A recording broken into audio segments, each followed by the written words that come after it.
Hello and welcome to ILTV's Israel Daily. I'm Aaron Porras, and coming up in today's newscast, the first set of concrete coronavirus regulations as defined by Israel's new traffic light model are released. The Israeli government comes up with a plan to stave off elections, but without defining a budget. And finally, a new archaeological evidence in the city of David gives renewed credence to the accuracy of the Hebrew Bible.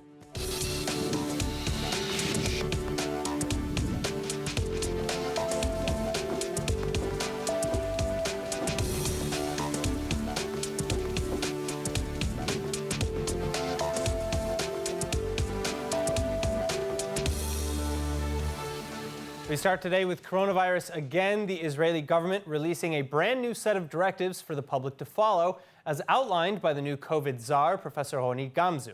Nittany Manson reports. The so-called traffic light plan is described by Israeli authorities, finally coming into focus. Israel's new coronavirus leader, Professor Roni Gamzu, updating the public with the latest progress report. אנחנו מנהלים את האירוע יחד עם הרשות המקומית, פיקוד העורף, כולנו, כמובן, משרד הבריאות, קופות החולים. זה הדרך להקטין את תחלואת הקורונה ברשויות המקומיות. רוצה לסיים באמירת תודה לכם, לציבור, לכולנו. קיבלתי היום נתון מאוד משמח. שיעור עטיית המסכות במרחב הציבורי. כמעט 90%. בעיניי מדהים. באמת שיפור ניכר בשלושה שבועות האחרונים. רק בקשה אחת. 100%. וגם שימו לב על החללים הסגורים. גם שם תהיו עם המסכה. Then Israeli Prime Minister Benjamin Netanyahu also took a moment sharing some welcome news. נפגשתי עכשיו יחד עם שר התרבות, שר הבריאות ושר האוצר, עם נציגים של ציבור האמנים והמפיקים, וקיבלנו החלטה לפתוח את ההופעות בחללים פתוחים תחת קפסולות במסגרת מאוד מבוקרת, ובמקביל לבדוק את האפשרות של פתיחת ההופעות בחללים סגורים תחת תוכנית הרמזור של פרופסור גמזו. הוא יגיש לנו אותה בשבועות הקרובים, אבל בינתיים אנחנו רוצים מיד לזוז עם הופעות במרחב הציבורי הפתוח תחת בקרה. עולם התרבות הוא עולם חשוב, הוא גם בשורה לפרנסה של עשרות אלפי אנשים שמטה לחמם נשבר, וזו גם בשורה חשובה למיליוני ישראלים בימים קשים שיוכלו לחזור ולצרוך תרבות. תודה רבה. But of course, not everything is opening just yet, with new regulations laid out. Taking effect Tuesday, August 11th, the new rules include maintaining distance and hygiene measures, the continued closures of pubs, bars, closed events, amusement parks, and more. Gatherings are still limited to 20 outside and 10 inside, and no traveling in private vehicles with more than 2 unrelated passengers. Local authorities and places of business must also place signs explaining the rules in their buildings or public spaces, including requiring masks and distancing. Then next, with respect to eateries, the law continues, limiting spaces to 20 people inside and 30 people outside. There's also a 15-person limit for group therapies, and finally, delivered goods must be placed outside the door to limit contact. Still, COVID-19 alarm bells have been sounding for weeks. Experts expecting August to be Israel's deadliest month, with upwards of 1,200 patients projected to be in serious condition, and Israel's 4 largest hospitals already operating beyond 100% capacity in their coronavirus units. The new overnight infections bringing the total in Israel up to over 83,500, active cases hitting 24,000, and the death toll rising to 606. Now, as the public works with the government to reduce the spread of coronavirus, the Defense Ministry-run Israel Institute of Biological Research is nearing human trials for a COVID-19 vaccine. But how can Israel complete the development of a vaccine in such a short time? Professor Jonathan Gershoni, professor of immunology and virology at Tel Aviv University, joins us to discuss. Professor, thanks for being with us. Now, let's start with the million-dollar question. When do you think an effective vaccine against the coronavirus will be available? Well, I think that a lot of information is being given about the different phases, phase 1, phase 2, phase 3, and various technical aspects of the development of the vaccine. But I honestly believe that this isn't what the general public wants to hear. What people really want to know is, when can I roll up my sleeve, get a shot, kiss my grandkids, and go on vacation? That is to say, when can I go back to a normal lifestyle? And unfortunately, with all of the encouraging press releases, I do not believe that we'll have a functional vaccine that will service the general public much before a year. And if I'm wrong, then all the better. But I don't think that we should consider a vaccine being available neither in November or shortly in the beginning of 2021. Okay, all right, well, how long does it normally take to develop a vaccine, and why? Well, I think there have been many discussions on this topic. In reality, typically the shortest vaccines that have been developed, and I think that's the case of mumps vaccine, took about 4 years, 5 years. Developing a vaccine requires not only having in-depth understanding of the cause of the disease, in this case SARS coronavirus 2, but also in the actual development of the concoction, the formula, the active ingredient, if you will, into a formula that is injectable, tested in animals, and then in people through phase 1, phase 2, phase 3 clinical trials. And this takes time. We have to realize that we can't actually anticipate what kind of side effects may exist 12 months from now if we've only had the opportunity to evaluate some of the clinical trials now for the last 5 months at most. So we're going to have to be patient and let the regulatory process run its run. So, okay, again, going back to Israel then, how can Israel claim to have reduced production time so dramatically? I think, again, in reality, we have to listen to what's actually being declared by some of the political individuals and figures. All that was said was that the biological institutes now have a candidate vaccine, and they hope that after the high holy days, after Sukkot, they hope to be able to initiate human trials. The first trial is always a phase 1 clinical trial, which deals with the safety of the vaccine and typically given to a handful of people, no more than, let's say, 50, maybe 100. And these are the type of clinical trials that have already been completed for at least 5 or 6 companies worldwide. And today, AstraZeneca, Pfizer, Johnson & Johnson, and of course, Moderna are either gearing up or deep into phase 3 clinical trials encompassing some 30,000 people. Wow. And so, whereas I salute to the Biological Institute for coming up with a vaccine modality, I think we're definitely still a long way before we can proclaim that Israel has a vaccine of itself. All right, well, I think in the meantime then it's safe to say that masks and social distancing is still the way to go. All right, thank you so much, Professor. In other news, justice is being served 10 years after an attack killing 2 IDF soldiers.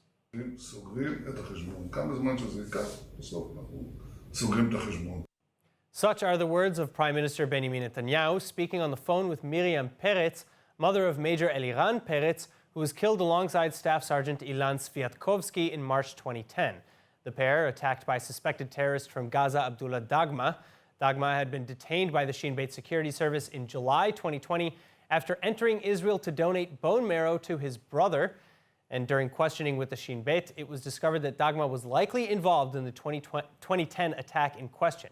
And he's been indicted now on 2 charges of murder in a Beersheva district court. Now, with regular clashes along the border with Gaza, it's important to look back at how we got here before we make plans for how to continue. And this month marks the 15th anniversary of the Israeli withdrawal from the Gaza Strip. So what's changed and what hasn't? Joining us to discuss is Gideon Israel, founder and president of the Jerusalem Washington Center. Gideon, thanks for being with us today. Now first off, Gideon, in 2005, you were actually there protesting the withdrawal in Gush Katif on the ground. As I understand it, you were even arrested. What led to the Israeli withdrawal from the Strip? Well, there were many policy reasons given, but whatever reason, it was a horrible reason. And what was even more surprising was that only a year or two before, the Likud had ran on a platform of equivocating Nitzarim, one of the settlements in Gaza, with Tel Aviv, meaning the law of Nitzarim is the law of Tel Aviv. So it was certainly surprising when Ariel Sharon did a 180 and decided to remove all the settlements. Some have speculated that his legal problems led to such a decision. I see. All right. And so, why were you so against it at the time, though? Well, I mean, it was wrong in so many ways. I mean, first of all, you had 8,000 Jews who had returned to their homeland, and they were now being thrown out of their homes. That was something that happened in the diaspora. It shouldn't be happening in Israel. But more than that, this Gaza, the Gaza Strip, was part of our homeland. There's Jewish presence for hundreds of years that have been in the Gaza Strip. And when does the country just give away part of their homeland because there are certain complications? All right. So, has anything changed since then, in your view? Because I mean, it's been 15 years now. We're not there anymore. Well, first of all, the reason that there was so much terrorism in the Gaza Strip is when, after the Oslo Accords, and as part of the Oslo Accords, we gave weapons to the PLO, our sworn enemy, and surprise, surprise, they eventually used those weapons on us, and the terrorism in the Second Intifada became unbearable. But since Israel's left there have been at least 3 major military operations, and we're considered the strongest power in the Middle East, and the strongest power in the Middle East has still not been able to decisively defeat Hamas. So the only thing that's changed is that Jews are not in the Gaza Strip. All right. Now, you mentioned the Oslo Accords, which the United States obviously had a very large hand in orchestrating and negotiating. What role did the United States have in the pullout, in the withdrawal? So I was at a conference at the Bessa Center a few years ago, and I heard Dov Weissglass, who was Ariel Sharon's advisor, say that part of the reason was U.S. pressure. And that bothered me so much that I decided to call some senior administration officials and ask them, was there pressure from the United States during the George Bush administration to leave Gaza? And they told me it was the opposite. One said he was so surprised that they would do such a thing, and for him, it was rewarding terror by leaving the Gaza Strip. They thought it was a horrible decision. Is it possible that he was wrong, that he wasn't in the know? Well, these were very senior people, so unless and another person, another senior administration official said, we told Weissglass and someone else, we said, tell us what your plan is, whatever you want to do. This was before the disengagement came up. Whatever you want to do, however you want to deal with the terror in Gaza, we're behind you. So there wasn't U.S. pressure. It's a myth, and unfortunately, sometimes we hear our government say there's U.S. pressure because no one even knows when there's U.S. pressure. So it's an easy way to give an excuse for not doing something. All right, Gideon Israel, thank you so much for joining us today. Thank you. Never a dull moment in Israeli politics. Israel's 2 prime ministers, Benjamin Netanyahu and Benny Gantz, were reportedly at each other's throats Sunday, screaming at one another during the latest coronavirus cabinet meeting. The heated exchange coming as the government inches closer and closer to renewed elections due to the inability to pass a budget. But there may yet be light at the end of the tunnel. Nittany Manson with the details. 4th elections are nearly upon us. The coalition is still failing to come together and pass a budget, and the deadline to do so, August 25th. But in a last-ditch effort to prevent this, Prime Minister Benjamin Netanyahu and his Likud are offering support for an extension. The proposal, sponsored by Knesset member Tzvi Hauser of Derech Eretz party, would push the deadline for filing a budget to November, and the proposal is set to hit the Knesset for a vote by Wednesday, with multiple parties behind it, essentially assuring its success. Alternate Prime Minister Benny Gantz's Blue and White party among them. This is far from a solution to the problem, though. Netanyahu still insists on a 1-year budget, while Gantz, accusing Netanyahu of trying to break their deal, is pushing for a 2-year budget as stipulated by their unity agreement. Whatever the case, it seems that no one really wants an election, and especially not in November, just a month away from the start of Prime Minister Netanyahu's criminal trial appearances. Gideon Sar of Netanyahu's Likud party saying that he and many of his friends hold Netanyahu and Gantz responsible for the success of this government, describing another round of elections as a blow to the country. Similarly, the chief of the Bank of Israel warns that another election cycle would wreak havoc on an already fragile economy suffering under the coronavirus crisis. Meanwhile, the ultra-Orthodox Shas and United Torah Judaism parties are even threatening to abandon Netanyahu's right and religious bloc, were a new election to be called at this time.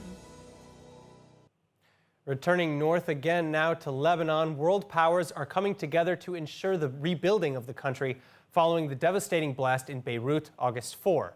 But some of the gathered aid comes with a couple of strings attached.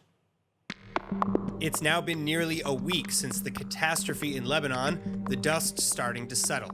World powers, convening digitally for an emergency donors conference, have now pledged upwards of $300 million in emergency humanitarian aid for a battered Beirut.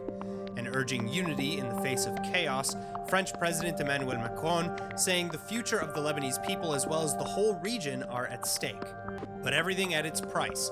Participants in the conference conditioning aid for rebuilding the Lebanese capital on the Lebanese authorities' adoption of the people's demands for reform.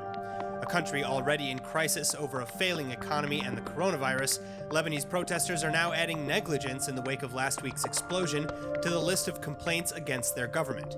Angry crowds again clashing with security forces attempting to force their way into parliament. And among their demands, an independent and credible investigation into the events of Beirut, a blast at a port warehouse that left a 43-meter or 140-foot deep crater while killing 160 people, injuring 6,000, and displacing 300,000. The public is also now calling for the resignation of Lebanon's top leadership, several of whom have listened, calling the ruling system flaccid and sterile.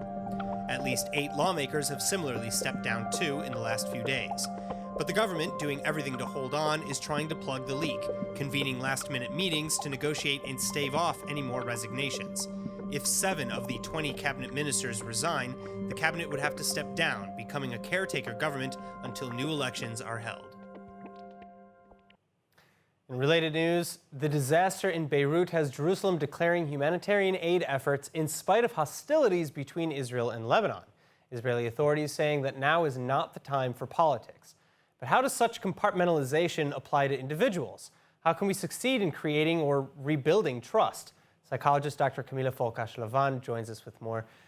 Camila, thank you so much for being with us. Now, first of all, is it possible to truly rebuild a relationship that's been damaged by a crisis of trust? So I'm very happy that this topic is on the table because actually most of my work is exactly that, working either in a more professional sense, but especially in a familial sense when there's so much history and so many emotions. Sometimes people don't talk to each other for years, so where do you go from there, right? And it's very important to understand that, especially within a family, yes, if there's a breach like this of trust, even between 2 people, often it will affect not only the nuclear family, but also ripple effect many members of the family. Sometimes it affects their jobs, their ability to perform. So it's very important to, at some point, figure out a way, if possible, to bring them together, yes? Mm-hmm. All right, so, you know, what are your best tips maybe for rebuilding a damaged trust or rebuilding a relationship like that? So first of all, it depends on the situation and how far it already went. You will most likely need a professional to intervene or someone like a third party that's not attached to the issue. Mediator. Something, because you have to understand that there's so much pain sometimes and so much like needing to be right, so to speak, that it's very difficult. It's like this, okay? Like it's very difficult to see the other side and to even acknowledge that there's maybe a difference of opinion there and some way to figure it out. But the first step usually would be, aside from the understanding that maybe there is a different view on this, yes, you don't have to agree with it, but at least to understand that there is a different perspective, is to kind of try to get off the tree, so to speak. Become objective and empathize, really, in a sense. Mm-hmm. All right, well, I mean, it's much easier said than done, I'm sure. Yes. Doctor, thank you so much for being with us again. Thank you. Moving on, new archaeological evidence discovered in Jerusalem is now providing added support for the Bible's telling of history, specifically an event so grand and dramatically violent that it permanently altered the magnetic field, the destruction of the first Jewish temple. In our excavations here, we unearthed a building, and the building was heavily destroyed by fire. When we excavated, we saw tons of stones, pottery smashed on the floor, and wooden beams that were burnt. Everything is indicating a very violent destruction. Within the debris of the destruction, we saw fragments of floor of very high quality. Floor should be the last thing that we see. Everything should be lying on the floor. This monumental floor that was exposed here gave us the rare opportunity to reconstruct the magnetic field of the Earth at the 9th of Av, 586 BCE, since it contains magnetic minerals. Once this floor was heated to very high temperatures, they all aligned with the magnetic field of the Earth of the time. By the work we did in the Paleomagnetic Laboratory in the Hebrew University, we could reconstruct the magnetic field of the Earth at this very specific time in the past. So essentially using the date of a catastrophe that we know of, the Tisha B'Av destruction of the Jewish temple in 586 BCE, scientists are able to reconstruct the exact magnetic makeup of the Earth nearly 2,600 years ago. And according to researchers involved in the excavations, the purpose of this study was twofold. One, to rediscover the direction and magnitude of the magnetic field on the day of Jerusalem's destruction. And two, to understand what the magnetic data recorded in the floor fragments of the temple can tell us about the destruction itself. Well, exactly as described in the Torah, the archaeological and magnetic data confirms that a grand building on the Temple Mount in Jerusalem had been destroyed by fire and probably intentionally. All right, now up next, with nearly everyone we know still working from home, we thought we'd give you some tips and tricks to make life a little bit less chaotic. And here with the details is none other than ILTV's own entertainment and culture guru, Emmanuel Kadosh. What an introduction. I know, right? I built you up. I loved it. Okay, so like you said, basically a lot of people have been struggling, you could say, with working from home. So this is like a little tips and tricks on how to make it a little bit better and a little bit more productive. It is written by an HR specialist for a startup called Lightrix. So basically how it started off was, if somebody told you about like a year ago that you get the opportunity to work from home, what would you say? I mean, if you told me now. Not now, a year ago, before everything. A year ago, I would probably, yeah. You would jump at the opportunity of being able to work from home in your pajamas, in bed, and have it be like super luxurious and really fun. Not so much. Not so much anymore. Now, 6 months into it, people are getting a little stir crazy and want to get out of the house. That's not an option, so here are a few things that you could do. Basically, the first tip that she started off with was stay away from the bedroom during the workday. So basically, like, make a workstation that's not adjacent to your bedroom, that's maybe in your kitchen, or you have some space to really like not focus on the fact that you're home, but kind of make it feel a little bit more of like a workspace. It'll help you with productivity and a little bit less distracted. Just to separate your frame of mind. Exactly, exactly. The second tip is make your workspace easy to work in. So you're at your house, you have dishes everywhere, you have your bills stacking up, you have things messy around the house that you normally would. Your workspace needs to be like it would be in your office, maybe decorated with some plants, have it be nice, make it like you want to wake up and go into your workspace every day, right? You do the same thing here at ILTV. You have your little thing in your workspace. So the third tip is make clear hours to work and for some leisure. Interesting. So that could be a little difficult if you're working from home. You know, you wake up maybe a little bit later and you have your coffee and you're in your house. So it's kind of weird not to sit on the couch and like have lunch for maybe an hour to 2 hours. Make sure that you have your hours set for your workspace and your leisure. Create an end-of-day tradition would be the fourth tip for her. So maybe like meditate at the end, or like the last half hour of your work time, you make like a to-do list for the next day. Make it interesting. You don't have the drive home anymore. You don't have the drive home, so you have what's reminding you that you're out, right? Maybe the fifth tip is to work out. This is something that we've known about for a long time. If you're working in an office space, you got to get your blood flowing, your circulation, got to get some motivation. You know, you're sitting at home all day. You're not even walking to your office or to the bus.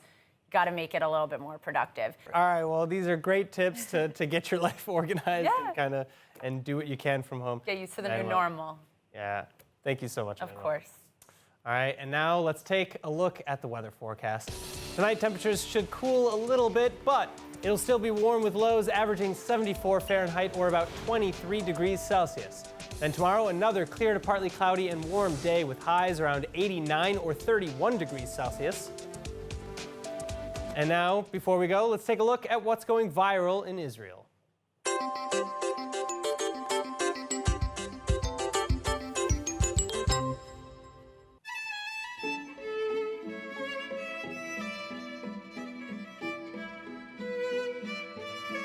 I'm looking at this, and You know, my first immediate thought is, wow, that's really cute.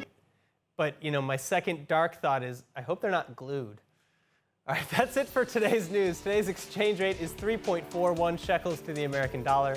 For more news from ILTV, please like ILTV on Facebook, follow us on Instagram, and subscribe to our YouTube and Roku TV pages. I'm Aaron Porras, and thank you so much for watching.